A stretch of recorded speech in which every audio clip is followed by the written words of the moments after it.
A little REO Speedwagon riding the storm in honor of all of our listeners who are traveling the East Coast this holiday season. You're going to chow down on some food. Let's try and do it in a healthy way. Dave Zinczenko joins us, ABC News nutrition and wellness editor. Good morning, David. Good morning, McGraw. Thanks for having me. You got it. What's your top advice for this holiday season? Go crazy, eat a lot, but eat more of the right stuff so that you can push some of the highly caloric and fat-laden and sugar-packed stuff out of your diet that day. What about exercising? You could do that later. You could do that for the weekend. The food intake is the big issue, and people want to indulge on Thanksgiving. Let me get this straight, David. You are you're involved in these eat this, not that dietary advice books. I am. And you're telling us to eat everything on the table Thanksgiving Day. In moderation. Well, maybe not all that, but here's the deal. We're going to eat 6,000 to 7,000 calories that day. That's about triple or more than triple what we should take in a day, and it is a holiday, and you are around family, and you want to eat. But you're going to be sitting down, and you're going to be eating 7 Big Macs worth of calories. So what I would love to see is for you to go make a few simple swaps that are going to add up to a lot, McGraw. So here we go. So you do white turkey instead of the dark meat. The darker the meat, the more fat it harbors. I'd rather see you smother white turkey with gravy, which is only 18 calories per 3 tablespoons, than eat dark meat plain. Really? So that's something right there. Saves you, shaves a couple hundred calories off right there. Now we get to your starchy sides. Go with a half a cup of mashed potatoes. It's only 87 calories. It's no saturated fat really to speak of, and you could prepare it with skim milk if you want to cut even more calories. That's much better than cornbread with butter or stuffing, or what people like, candied sweet potatoes and marshmallows, which takes the spuds, which are usually nutritional superior, and now you're putting a bunch of sugar on it in the form of the marshmallows. Last time I checked, marshmallows not on the food pyramid. So that's your sides. You get to your vegetable sides. More good news. I have nothing but good news here. You're going to have the roasted Brussels sprouts, a half cup of them. It's going to be 28 calories and 0 fat, high in fiber. Enough said. Versus the cream spinach, which is a few hundred calories, a lot of fat. So make that smart swap. Boom, you're in great shape.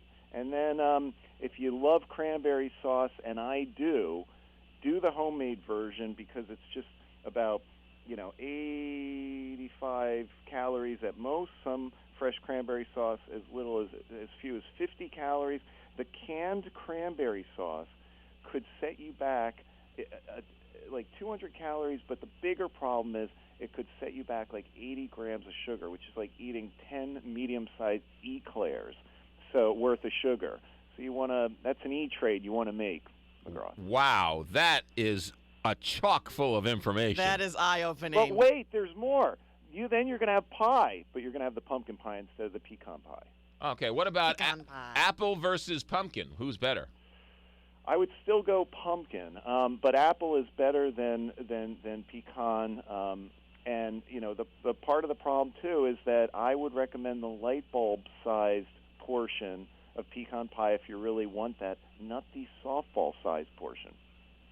What about like ice cream on top of the pumpkin pie? That's acceptable. If you go light bulb size, then you get your ice cream. LED or regular?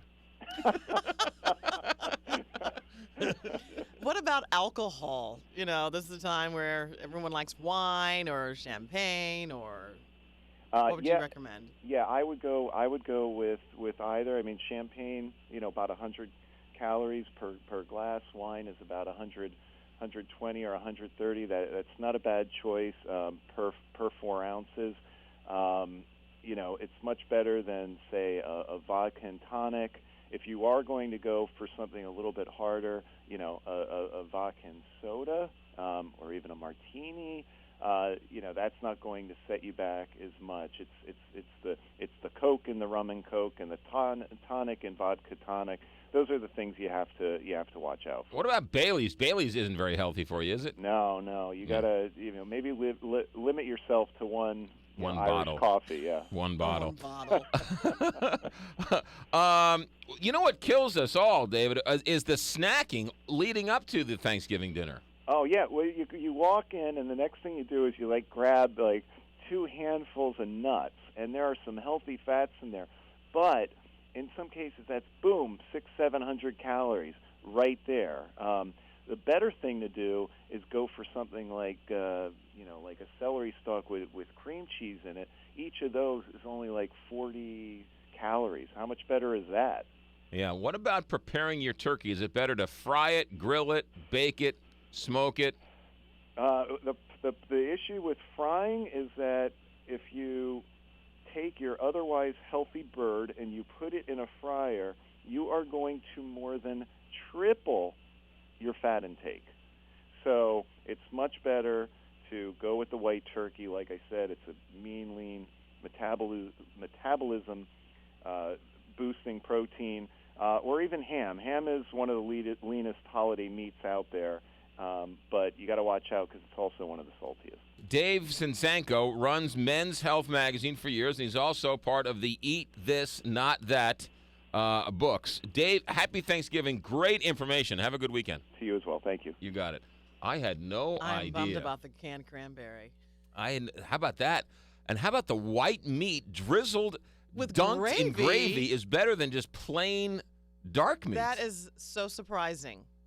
That's really interesting. Yeah, he's good. Yeah, he was really good. Now I don't want to eat anything. Yeah, I don't want to go to his house for Thanksgiving. 7:58, Tim Weiland's in the K-Trust traffic.